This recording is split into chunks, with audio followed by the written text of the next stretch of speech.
Bom dia, pessoal. Vai entrando aí. Logo mais nós vamos começar.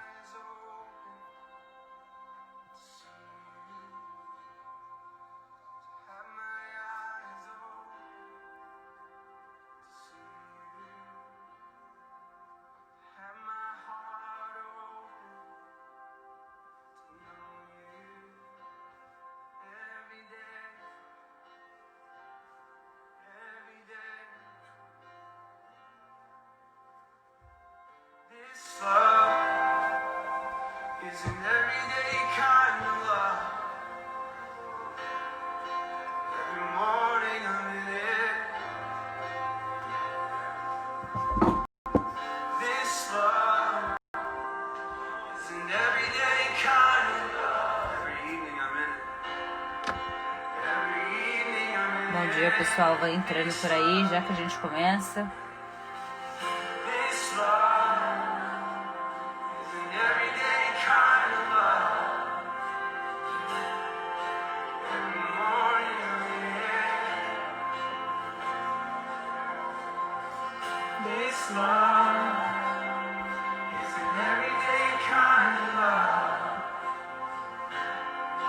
Every evening I'm in it. This love doesn't leave me all alone. And it never forgets its own. This love won't leave me 'cause my past is bad.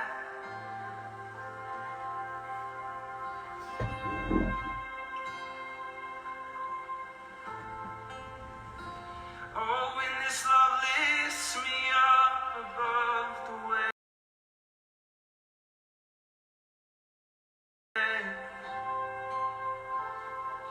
I don't need to be overwhelmed. Oh, it raises me upon a rock, so my feet can finally stand on ground. It's every moment, every day, always. His love is every moment, every day, always. His love is every moment, every day, always, always, always. This love, oh, this love is an everyday kind of love. Every morning I'm in it. Bom dia, vai entrando aí, a gente já vai começar. This love is an everyday kind of love. Every evening I'm in it.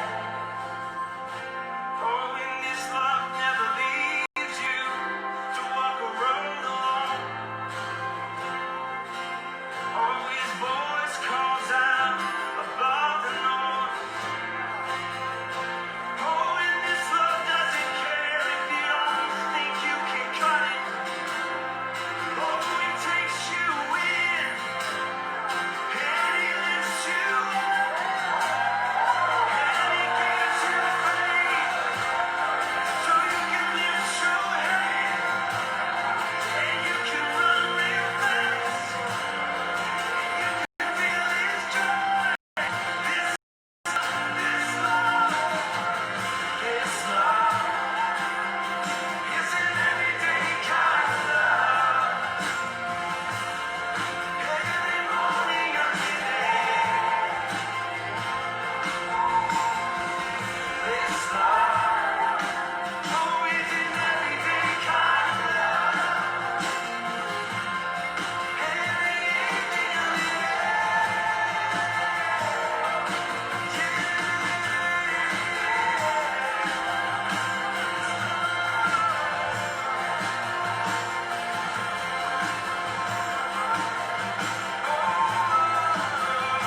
There's no need to be scared or afraid anymore, 'cause this love will cast out fear. Lamentações 3. A Bíblia diz: as misericórdias do Senhor são a causa de não sermos consumidos. As suas misericórdias não têm fim. São novas a cada manhã. São novas a cada manhã.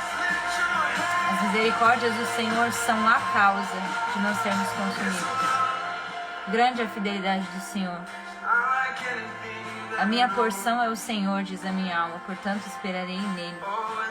Bom é o Senhor para aqueles que esperam por ele, para a alma que o busca. Bom é ter esperança e aguardar em silêncio a salvação do Senhor. A minha porção é o Senhor, diz a minha alma. Esperarei nele.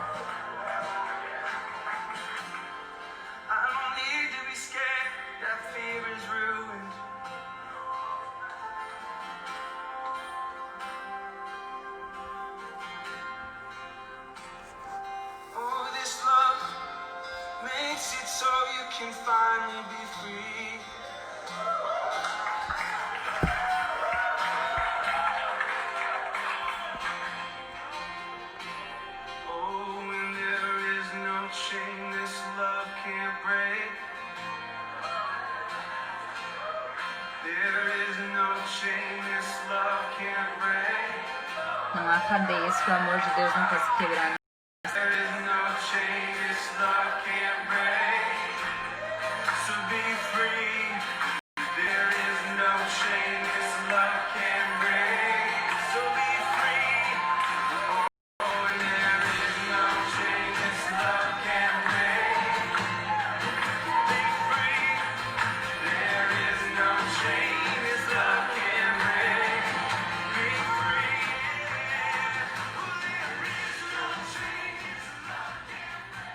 Bom dia, pessoal. Que bom estar com você aqui nessa terça-feira pela manhã.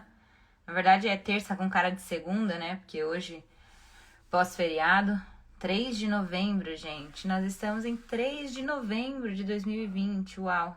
Glória a Deus. Como eu li para vocês no livro de Lamentações, esse é o dia, né, que Jesus fez para nós.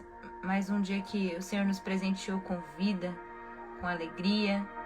Mais um dia onde a misericórdia do Senhor se renovou sobre nós. E as misericórdias, ou seja, no plural, as muitas misericórdias do Senhor são a causa, quer dizer que só tem uma causa de não sermos consumidos. Então, a causa máxima de nós não sermos consumidos são as misericórdias do Senhor, que não tem fim, que são novas a cada manhã, porque estão baseadas na fidelidade do Senhor. Por isso o convite nessa semana é que você faça do Senhor a sua porção, que você coloque no Senhor a sua esperança, porque a palavra de Deus diz que bom é o Senhor para aqueles que esperam por Ele, para a alma que busca Ele. A palavra do Senhor diz que é bom ter esperança e aguardar a salvação do Senhor. Nessa manhã que você possa meditar nessa palavra, sabe? Onde está a sua esperança? Onde estão os seus olhos nessa semana? Qual é a salvação que você tem esperado? Porque a Bíblia diz aqui que bom é esperar a salvação do Senhor. Bom é esperar pelo Senhor. A alma que o busca, a alma que espera por Ele, alcança esse lugar de bondade, esse lugar de esperança verdadeira, não de expectativa nas circunstâncias que podem ou não dar certo, porque a expectativa é muito frágil, porque sempre está pautada em algo que pode ruir, mas esperança é quando você diz: a minha porção é o Senhor, a minha porção é Deus, a minha porção é o Senhor Jesus, então a minha alma está tranquila, mesmo no meio de várias afrontas, como estava Jeremias, mesmo no meio de muito sofrimento, como estava Jeremias. Aquele que coloca a sua esperança no Senhor, prova da sua bondade, da sua fidelidade, das suas misericórdias se renovando sobre ele. Bom, se você está aqui pela primeira vez, seja bem-vindo. Esse é o Orações para Fortalecer o Seu Homem Interior. A gente está fazendo isso todos os dias pela manhã. O propósito que Deus colocou no meu coração é de fazer isso por 100 dias, ou seja, até o final do ano. Então nós já temos aí mais de mês já fazendo isso e você é o meu convidado. Todos os dias nós estamos aqui a partir de 8 da manhã, tá bom? Então das 8 da manhã em diante nós estamos aqui orando. O texto de base que a gente usa aqui é o texto de Efésios, onde o apóstolo Paulo ora pela igreja de Éfeso, para que a igreja seja enriquecida, ou para que caia sobre a igreja espírito de sabedoria e revelação no pleno conhecimento de Deus, para que o espírito, para que o homem interior dele sejam fortalecidos, né, no espírito. Então, é isso que a gente deseja fazer. Todos os dias nós temos uma temática de oração, nós temos versículos bíblicos, nós meditamos sobre algo e será um prazer ter você aqui com a gente, tá bom? Essa semana que passou, nós estamos meditando sobre a plenitude do Espírito em nós e nós estamos usando como base o texto de Isaías 11. Isaías 11, eu vou te convidar para abrir a Bíblia comigo, porque hoje nós vamos encerrar esse ciclo, o ciclo da plenitude do Espírito. Isaías 11 diz assim, olha, do tronco de Jessé sairá um rebento, e das suas raízes brotará um renovo, e repousará sobre ele o Espírito do Senhor. A gente já falou sobre o Espírito do Senhor, o Espírito de sabedoria e de entendimento, nós já falamos e oramos por sabedoria e entendimento, o Espírito de conselho e de fortaleza, que foi sexta-feira, que nós também oramos sobre isso, e por último, o Espírito de conhecimento e de temor do Senhor. Antes da gente falar do Espírito de conhecimento e temor do Senhor, eu quero dar uma base para você, da onde nós estamos, ou por que, né, nós estamos abordando esse tema de Isaías 11, que são os 7 Espíritos de Deus. E para você entender melhor, não tem 7 Espíritos Santos, tá? Efésios no capítulo 4, versículo 4, vai dizer que há um só corpo, um só Espírito, ou seja, é o Deus Pai, o Deus Filho e o Deus Espírito Santo. Mas o Espírito Santo, quando ele é descrito no Apocalipse, no ambiente mais poderoso desse universo, que é o ambiente da sala do trono de Deus, quando ele é descrito ali, ele é descrito em Apocalipse no capítulo 4, Apocalipse no capítulo 1, como as 7 tochas de fogo, que são os 7 Espíritos de Deus acesos diante do trono de Deus. São 7 manifestações, são 7 vertentes ou manifestações mesmo da maneira que o Espírito Santo se move em nós e através de nós. E mais importante de falarmos a respeito dos 7 Espíritos de Deus é que esse é o Espírito do Cristo, tá? Nós estamos falando sobre plenitude do Espírito, das manifestações do Espírito, e a pessoa que é plena no Espírito Santo, que tem essas 7 manifestações em si, é o Apocalipse 3, vai dizer: essas coisas diz aquele que tem os 7 Espíritos de Deus e as 7 estrelas. Quando Jesus morre, ressuscita e ascende aos céus, ele não nos deixa só. João vai falar pra gente, João capítulo 16, que ele enviaria um outro consolador, ele enviaria o Espírito da verdade, que o mundo não pode conhecer, e o Espírito Santo que seria dado para nós, para agora habitar em nós. Ele não falaria de si, falaria daquilo que ouviu, né? Porque ele vem para glorificar o Filho. E agora ele habita dentro dos nossos corações. Então a plenitude da natureza de Jesus, a plenitude do Espírito Santo que estava em Jesus, agora foi dada a nós. E por isso nós podemos andar e interceder, pedindo ao Senhor que possamos manifestar no Espírito de Deus essas 7 características estudado aqui, tá? Então, sabedoria, entendimento, conselho, fortaleza. E hoje nós vamos falar de conhecimento e temor do Senhor, tá bom? Conhecimento e temor do Senhor. Então, eu quero começar a sessão de hoje lendo com você Apocalipse 1, aí você vai abrir para mim no versículo 12. Apocalipse 1, 12. Vou te dar um tempinho aí para você abrir. Apocalipse 1, 12. E como eu falava das outras sessões, né? Eu separei, ou melhor, eu uni essas manifestações para a gente entendê-las melhor. Então, quando eu fui falar, por exemplo, de sabedoria, eu falei junto com entendimento, porque as duas coisas estão correlacionadas. Quando eu falei de conselho, eu uni com fortaleza ou com poder, porque as duas coisas estão correlacionadas. E hoje nós vamos falar de conhecimento e temor do Senhor, porque são coisas correlatas, tá? Então, Apocalipse 1, 12 diz assim: virei-me para ver quem falava comigo. É João, tá? na visão do Apocalipse. E virando-me, vi 7 castiçais de ouro.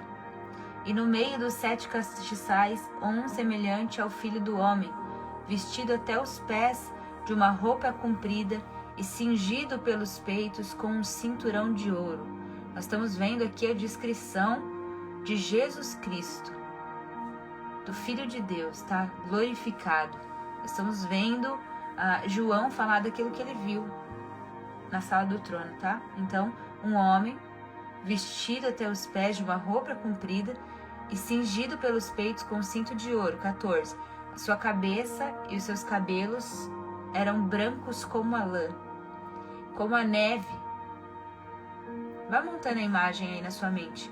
E os seus olhos eram como chamas de fogo. Os seus pés são semelhantes a latão reluzente, como se tivessem sido refinados numa fornalha. E a sua voz era como a voz de muitas águas. Pensa no impacto e no poder da voz do Senhor. E ele tinha na sua destra 7 estrelas, e da sua boca saía uma espada aguda de 2 fios, e o seu rosto era como o sol, quando na sua força resplandece. Eu, quando o vi, caí a seus pés como morto. Então, esse é o ponto aqui pra gente, versículo 17. Eu, quando vi, caí aos seus pés como morto. E ele pôs a sua mão ou a sua destra sobre mim, dizendo-me: não temas, sou o primeiro e sou o último. Se nós queremos falar hoje a respeito do espírito de conhecimento e de temor do Senhor, eu acredito que esse texto de Apocalipse vai revelar pra gente a essência do temor do Senhor.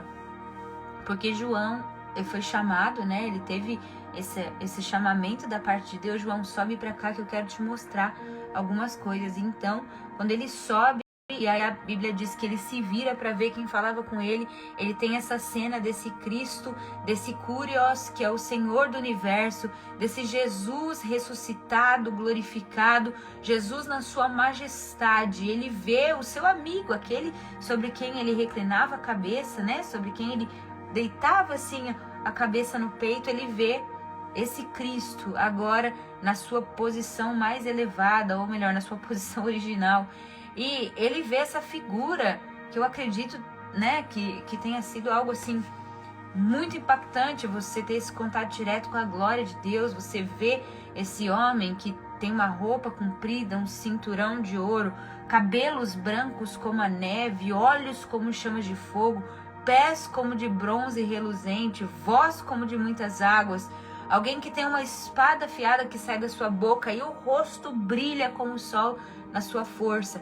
Quando João tem essa revelação, quando João tem os olhos abertos, os olhos iluminados, para ver a plenitude, a magnitude, a majestade, a grandeza, como Jesus é lindo, belo, incomparável. Quando os olhos de João recebem revelação, uma coisa acontece. Quando vi, presta atenção, versículo 17, quando o vi, caí aos seus pés como morto. Essa não é uma cena única na Escritura. Se você for em Isaías, capítulo de número 6, você vai ver a visão de Isaías sobre o trono de Deus. Ele fala no ano da morte do rei Uzias: eu vi o Senhor assentado num alto e sublime trono, e a orla de seus vestidos enchia o templo. E quando Isaías tem aquela visão magnífica da corte celestial e, claro, de Deus assentado sobre o trono, uma coisa acontece com ele. Quando ele tem a revelação, é mais ou menos a mesma fala de João. E quando vi, João cai aos pés de Jesus como morto. Isaías solta um grito de dentro da sua alma, dizendo: ai de mim, porque eu sou um homem de lábios impuros e habito no meio do povo de impuros lábios, e os meus olhos foram iluminados, eles viram o rei. Então perceba que o espírito de temor do Senhor está totalmente correlacionado com o espírito de conhecimento, porque só é possível ter temor do Senhor à medida que você recebe revelação de Deus. Então temor é um produto automático do eu vi. ou quando o vi e os meus olhos viram. Quando você vê, você teme. Logo, por inferência, se você não teme, é porque você não viu. Não tem como dizer que você viu o Senhor, que você recebeu revelação da grandeza, da majestade de Deus e não o teme. Então, é conhecer quem Deus é. Temor é conhecer quem Deus é. E por consequência, conhecer quem eu sou. Vamos lá, vou repetir isso para você. Temor é conhecer quem Deus é. E por consequência direta, conhecer quem eu sou. Porque quando você está diante de tamanha glória, a gente não sabe o que é glória. Quando você está diante de tamanha glória, quando você está diante de tamanha revelação, quando você está diante de tamanha magnitude de poder e majestade, ali, né, diante dessa glória, o seu corpo mortal é humilhado. Daniel, quando ele recebe as revelações do fim dos tempos, quando ele recebe do Senhor aquilo que ele foi, né, comissionado a receber, a Bíblia diz que o seu corpo se enfermou, ou seja, ele ficou doente no seu corpo devido à grandeza das revelações que ele recebeu. Se você olhar, né, se você ler o livro de Daniel e a história de Daniel, você vai ver a mesma similaridade entre Daniel, Isaías, João. Todas as pessoas que tiveram os olhos abertos e tiveram contato, revelação da glória de Deus, elas sentiram essa humilhação no seu próprio corpo e por isso temeram. Então, temor é revelação, é o eu vi.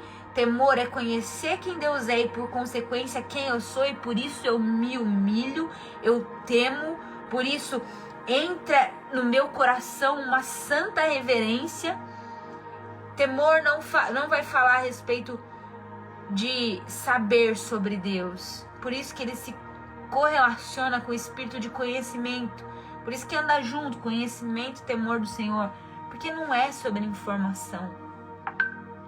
Não é sobre saber algo a respeito de Jesus. Não é sobre ler esse texto de Apocalipse 5 e saber descrever aquilo que está escrito. Não.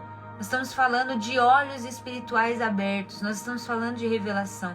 Nós estamos falando, quando nós falamos de espírito de conhecimento, o conhecimento na Bíblia vai muito além de informação, de estudo. Embora essas coisas sejam importantes e tenham o seu valor, o conhecimento aqui, ele está falando de relacionamento íntimo, ele está falando de um lugar de relação onde você vê diretamente, onde você ouve diretamente, onde você recebe ali a informação diretamente da boca do objeto da revelação e não de uma segunda ou terceira fonte. Nós estamos falando de relacionamento. Quando a Escritura vai falar de conhecer, em muitos textos, ela vai falar sobre Yadá, que é o conceito de um relacionamento íntimo e profundo. A melhor maneira de você descrever conhecimento na Bíblia é a palavra Yadá, no hebraico, que quer dizer quase que um relacionamento tão íntimo que gere frutos. É mais ou menos isso. A Escritura diz que Adão conheceu Eva e por isso gerou filhos. Ou seja, Adão se tornou tão íntimo de Eva, era um conhecimento tão próximo, tão profundo e tão íntimo, que isso gerou uma vida, gerou um fruto. Então, o espírito de conhecimento tem a ver com revelação e tem a ver com intimidade, tem a ver com um lugar de relação. Você lembra no Novo Testamento, quando os discípulos de Jesus chegam para Jesus, né, estão ali conversando, estão tendo um momento com Jesus, e eles ouvem uma pergunta estranha do Senhor, né? O Senhor Jesus pergunta para eles assim: olha, quem o povo está dizendo que eu sou? Ou seja, deixa eu saber qual é a revelação, ou se eles têm revelação de Deus. Me fala, quem o povo anda dizendo que eu sou? E então, eles respondem: olha, uns falam que você é Elias, outros falam que você é Jeremias, outros ainda que você é um dos profetas. Então Jesus volta a pergunta e diz assim: e vocês? Quem dizem que eu sou? E eu amo essa pergunta de Jesus, porque essa pergunta é base para nós sabermos Como está o nosso conhecimento e nosso temor? E vocês, quem dizem que eu sou? Então o apóstolo Pedro fala assim: tu és o Cristo, o Filho do Deus vivo. Ele dá a declaração, talvez a declaração mais importante até aquele momento ali da história do Novo Testamento. Ele diz: tu és o Filho de Deus, tu és o Cristo, o ungido de Deus, Filho do Deus vivo. E aí ele fala: Pedro, muito bem. Pedro, não foi você mesmo que produziu essa revelação, não foi carne e sangue que te informou isso. Pedro, isso veio direto do trono do meu Pai. Foi o Espírito, foi Deus que trouxe a você esses olhos abertos, essa revelação. Então, temor, diante de tudo isso que nós estamos falando, é uma revelação, é o produto da revelação de Deus. Temor é você saber que só de olhar para esse Cristo, você já cairia morto. Temor é saber que só de contemplar por um segundo a majestade, a glória de Deus, você já cairia morto.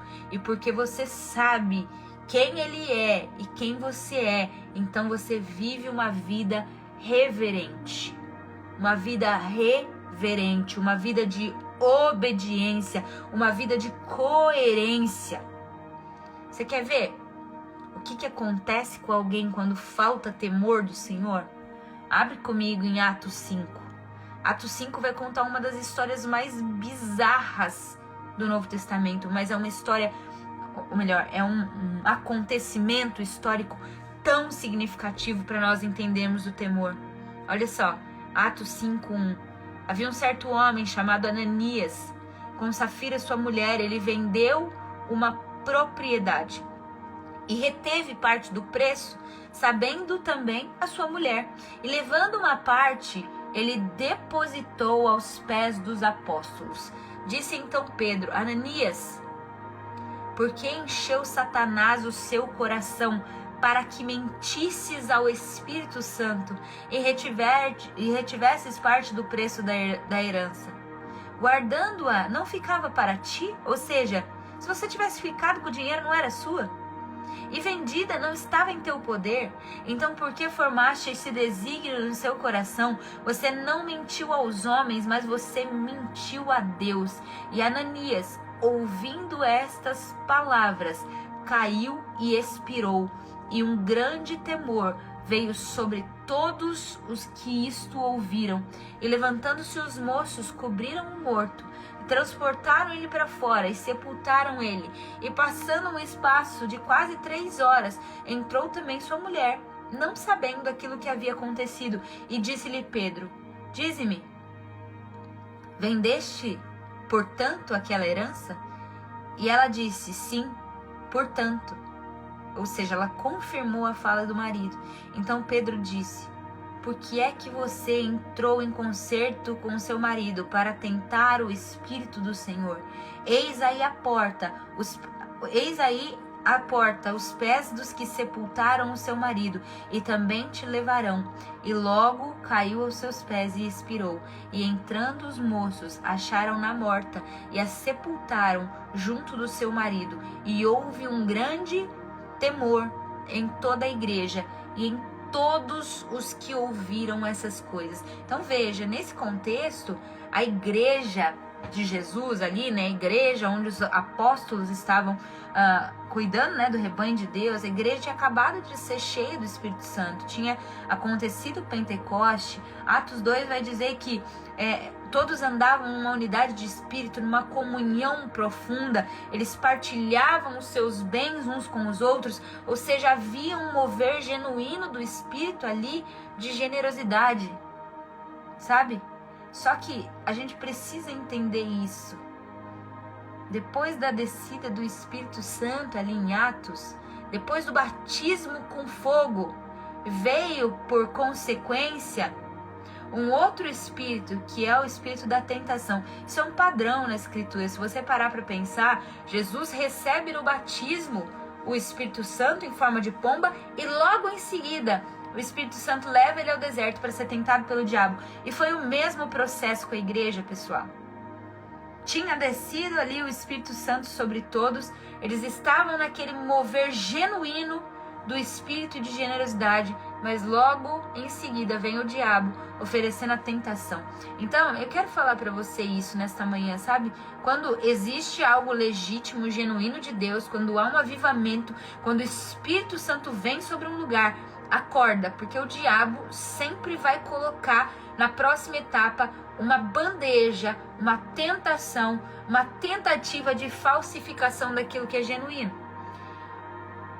Porque a igreja estava vivendo um avivamento genuíno. O Espírito Santo tinha descido sobre aquela igreja. Eles tinham recebido uma porção de conhecimento de Deus e de temor do Senhor. Por isso viviam como viviam. Por isso a igreja primitiva era tão poderosa. Mas quando tem ali um avivamento, algo genuíno, o diabo sempre quer colocar falsificação. Então, ele quer sempre que algo tenha aparência de ser aquilo que não é. Você entende o que eu estou dizendo? Então essa foi a grande bandeja ali na igreja de Atos. Foi um teste a respeito disso que nós estamos conversando hoje. Um teste a respeito da veracidade do temor do Senhor. Porque sem temor acontece o que aconteceu com Ananias e Safira. Sem temor, pessoas mentem à igreja e, sem saber, mentem ao Espírito Santo. Porque todas as vezes que você mente à igreja, você mente ao Espírito Santo. Então, o que faltou aqui no caso de Ananias e Safira foi temor. Temor. Essa noção de saber que só de lidar com o Espírito de Deus, só de lidar com a revelação do Cristo, você cairia como morto. E se você não for de verdade, isso vai ser requerido de você, vai ser cobrado de você. E você vê que essa cena, embora tenha sido muito trágica e emblemática, o que ela gerou, o que ela produziu na igreja de Atos foi isso. E houve um grande temor em toda a igreja e em todos que ficaram sabendo daquele fato. O espírito de temor do Senhor está totalmente correlacionado ao espírito de conhecimento do Senhor. Conforme você o conhece, você o teme. E se você o teme, é porque você o conhece. E se não teme, é porque ainda não conhece. O Salmo 111, versículo 10, eu quero trazer para você. Diz assim: o temor do Senhor é o princípio da sabedoria. Todos que cumprem os seus preceitos revelam bom senso. Val, eu quero temer a Deus. Como é que eu faço? Val, eu quero temer a Deus. Busque revelação, busque conhecê-lo. Tudo que você tem, tudo que você é, gaste em uma coisa. Em conhecer e prosseguir conhecer o Senhor.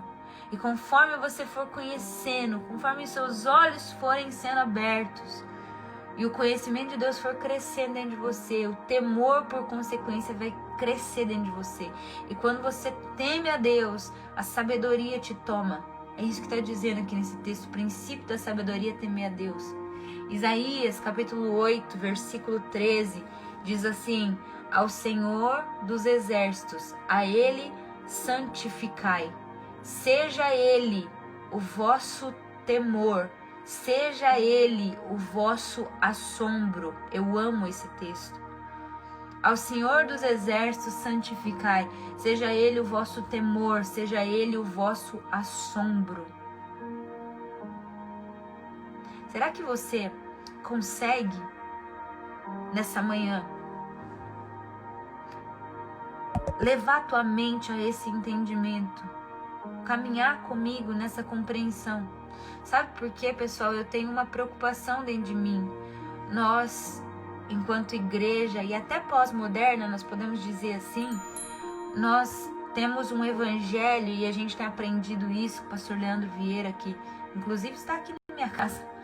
Nós temos um evangelho hoje, um evangelho sintético, um evangelho misturado, um evangelho que na verdade, faz a vontade do homem e não a vontade de Deus. E o que acontece é que a gente tem ouvido, até nos púlpitos por aí, a pregação de um Jesus que parece mais um Jesus hippie do que qualquer outra coisa.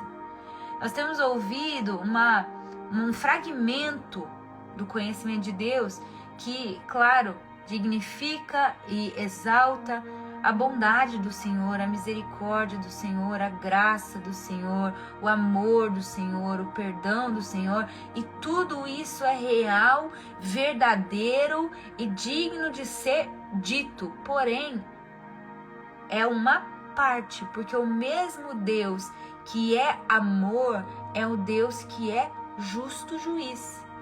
Então, nós não podemos perder, se quisermos conhecer o Senhor e prosseguir em conhecer o Senhor, não podemos perder nenhuma perspectiva do caráter. Nós temos que olhar para Deus de forma integral. E Deus é amor, mas Hebreus vai afirmar que ele também é fogo consumidor.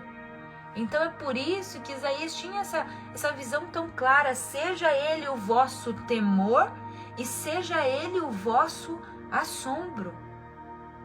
Porque sim, Deus é misericordioso, Deus é justo, Deus é um Deus, paciente, tardio em irar-se, tudo isso. Porém, para aqueles que não chegam ao conhecimento da verdade, para aqueles que não o reconhecem, como diz Romanos 1, para aqueles que não dão glória a Deus como Deus, está reservada uma expectativa de juízo. E diante da bondade e da severidade de Deus, como afirma as Escrituras, nós temos que exaltá-lo e amá-lo pela sua misericórdia e pela sua graça, mas também exaltá-lo e amá-lo pela sua severidade, porque um juiz só é justo se ele não deixar impune o pecado, o mal. Então, diante disso, nós precisamos temer o Senhor, porque é pelo conhecimento e pelo temor do Senhor que nós santificamos. É o que fala o texto de Isaías: a Ele santificai, seja Ele o vosso temor e o vosso assombro. A palavra do Senhor em João diz: todo aquele que conhece a Deus, aquele que está debaixo, desse espírito de conhecimento, aquele que conhece a Deus não vive pecando, e todo aquele que vive pecando não o viu e não o conheceu. Então veja que a santificação, veja que esse lugar de andar no processo de santificação tem a ver também com o conhecimento de Deus. Se você conhece, você teme, porque teme, você anda de maneira justa e santa. Você deixa com que a graça te ensine a renunciar às paixões ímpias desse mundo. Mais um texto, para a gente terminar. Salmos 86, 11. E eu quero que esse seja o versículo da nossa oração de hoje. Ensina-me, Senhor, o teu caminho, andarei na tua verdade. Una o meu coração ao temor do seu nome. Será que você pode orar isso comigo nessa manhã? Senhor, una o meu coração ao temor do teu nome. E Apocalipse 15, 4, para a gente terminar. Quem não te temerá, ó Senhor? Porque no fim, gente, quando Jesus se manifestar, todos temerão. Nós apenas somos aqueles que viram antes e por isso temem primeiro. Nós somos os que vimos antes e por isso nós nos prostramos primeiro.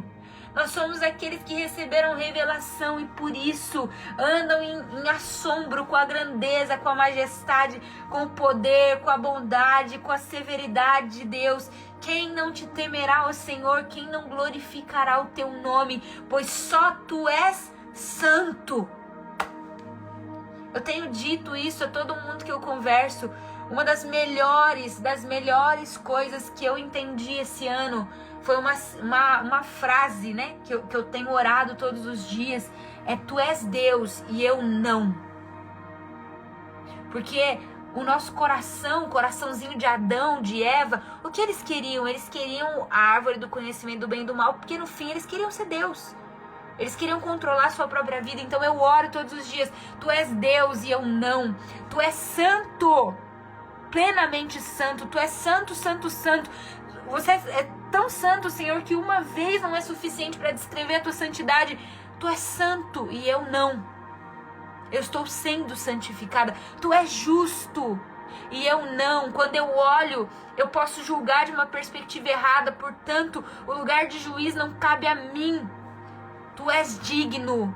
Você é merecedor e eu não. A frase "e eu não" foi a frase que mudou o meu ano de 2020.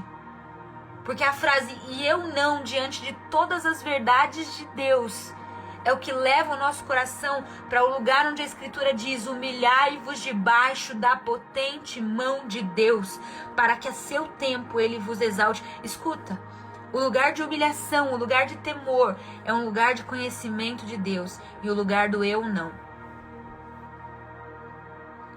Quem não te temerá o Senhor? Quem não glorificará o teu nome? Só tu és santo. Todas as nações virão à tua presença e te adorarão, pois os seus atos de justiça se tornarão manifestos. Apocalipse 15:4. Minha pergunta para você, para nós encerrarmos esse ciclo da plenitude do Espírito, é: você conhece a Deus? Ou você tem informações sobre Deus? Tem gente que pensa que conhece a Deus, mas não conhece a Deus. Por exemplo, Jonas. Jonas era um profeta maravilhoso, você sabe, ele tem um livro das Sagradas Escrituras. Só que Deus fala para Jonas: Jonas, vai para Nínive e prega para a grande cidade, porque eu quero que eles se arrependam. O que Jonas faz? Entra num barco e vai para o caminho contrário. Agora, às vezes a gente não entende por que Jonas foi para o caminho contrário. Porque Jonas dizia: Senhor, você é um Deus compassivo, misericordioso, cheio de amor, que fala que vai castigar, mas perdoa. Eu não acho que você deve perdoar. Então veja, olha só. Deus manda Jonas para Nínive. Jonas pega um barco, vai pro lado contrário.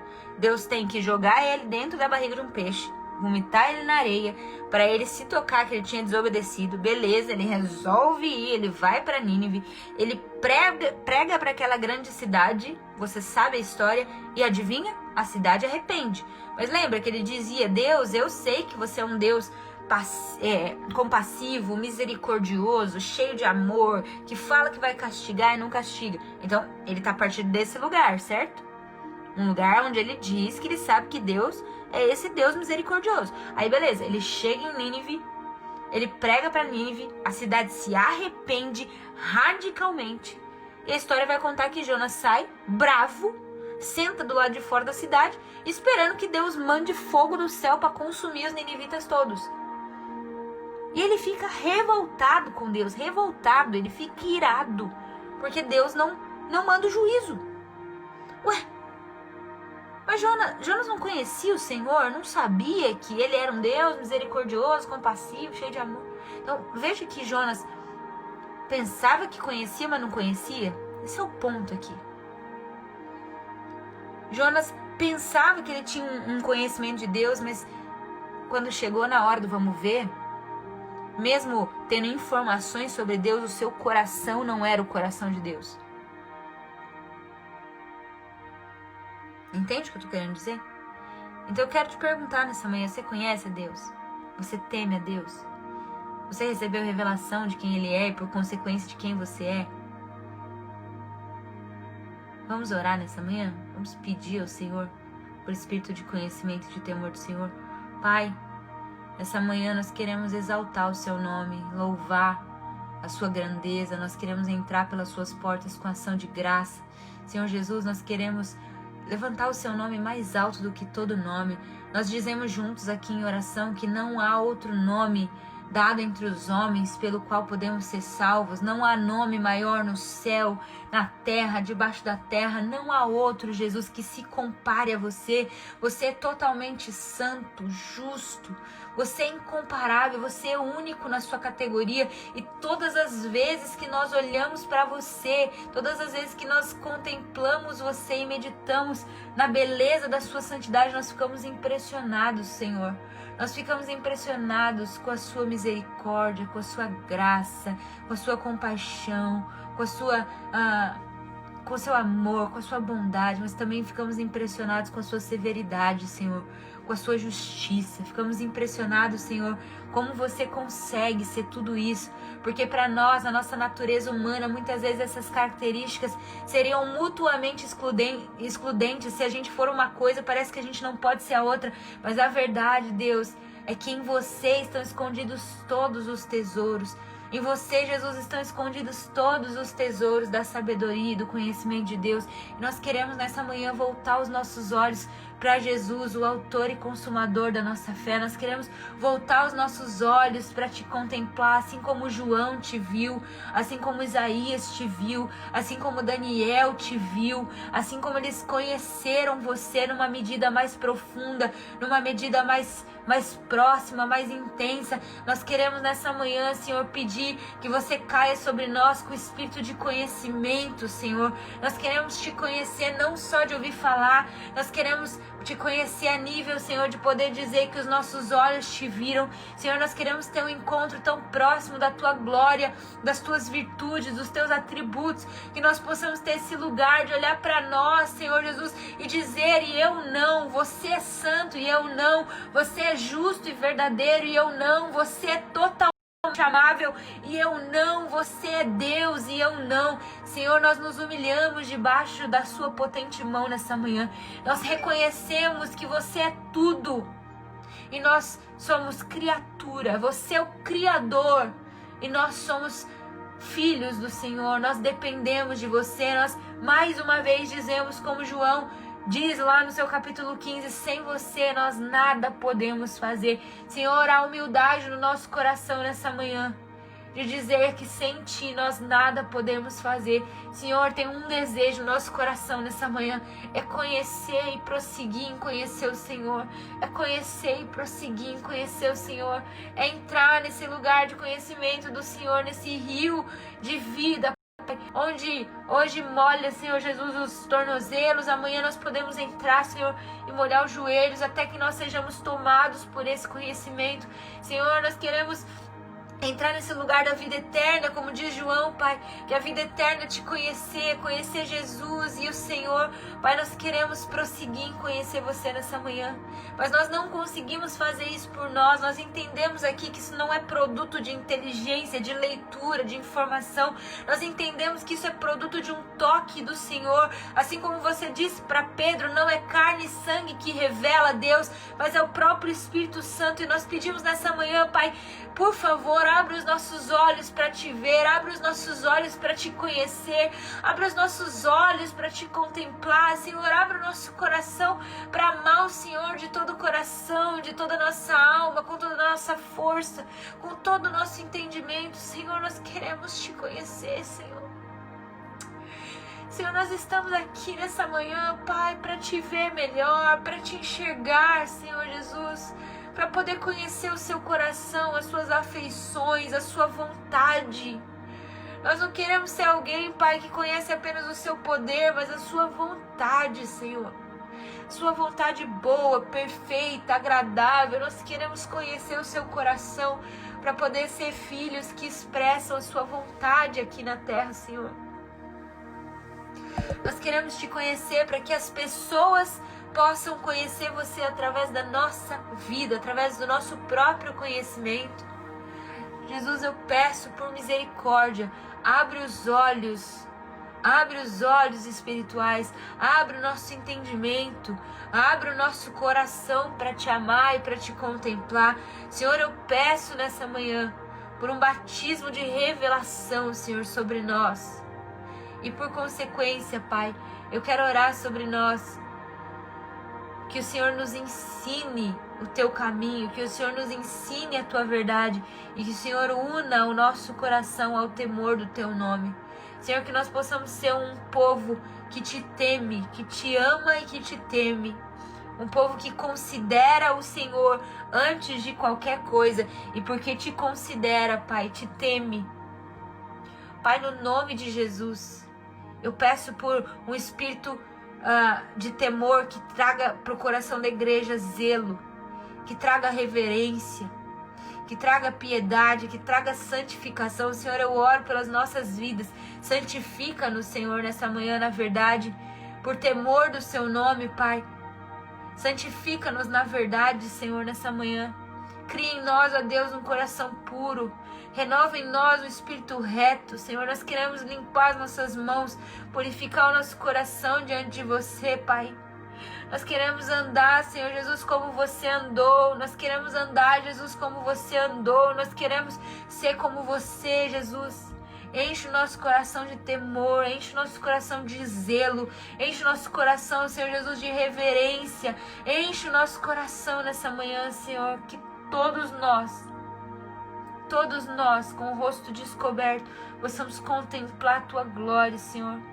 Temer o Senhor. E por causa dessa contemplação, por causa desse conhecimento, por causa dessas duas coisas que se misturam, Pai, ser transformado à Sua imagem, Senhor Jesus. Peço isso, Pai, nessa manhã. Pai, que o temor a Deus seja maior na nossa vida que o temor aos homens. Que o temor a Deus seja maior do que o temor a qualquer outra coisa. Pai, no nome de Jesus Cristo, faz de nós um povo zeloso. Um povo que olha para o Senhor e reconhece a Sua majestade, a Sua grandeza, o Seu poder, a Sua glória. Faz de nós um povo que Te conhece, Senhor, e porque Te conhece, Te teme. Pai, eu oro nessa manhã para que você nos batize no temor, Senhor. Para que essas falsificações que acontecem no meio da igreja, como aconteceu com Ananias e Safira, para que isso cada vez mais, Senhor Jesus, fique evidente. Senhor, separa, Pai, o verdadeiro do falso. Senhor, não deixa a gente ficar confundido naquilo que você está fazendo, Pai. Mas que o temor de Deus nos faça ser pessoas, Senhor Jesus, sérias, genuinamente envolvidas naquilo que você está fazendo, Senhor. Senhor, eu peço nessa manhã por mais temor sobre a igreja, sobre mim, sobre cada um aqui. No nome de Jesus Cristo, no nome de Jesus Cristo. Eu oro nessa manhã, Senhor. Ensina-nos, Senhor, o Teu caminho. Ensina-nos, Senhor, a andar na Sua verdade. Ensina-nos, Senhor. Espírito Santo, ensina-nos. Será que você pode pedir isso para você nessa manhã aí? Onde você estiver? Será que você pode orar, Senhor, eu preciso, eu quero, eu almejo, eu anseio. Senhor, talvez eu não sei como, mas o Seu Espírito, a unção que é verdadeira, me ensina todas as coisas. Senhor, eu quero Te amar mais, eu quero Te conhecer mais, e eu quero Te temer mais. Eu quero andar na luz, eu quero andar na verdade. Eu quero ser genuína. Eu quero ser verdadeira. Eu não quero mentir a Deus, eu não quero mentir aos homens, eu não quero mentir. Só que você pode orar nessa manhã. Senhor, aumenta meu temor.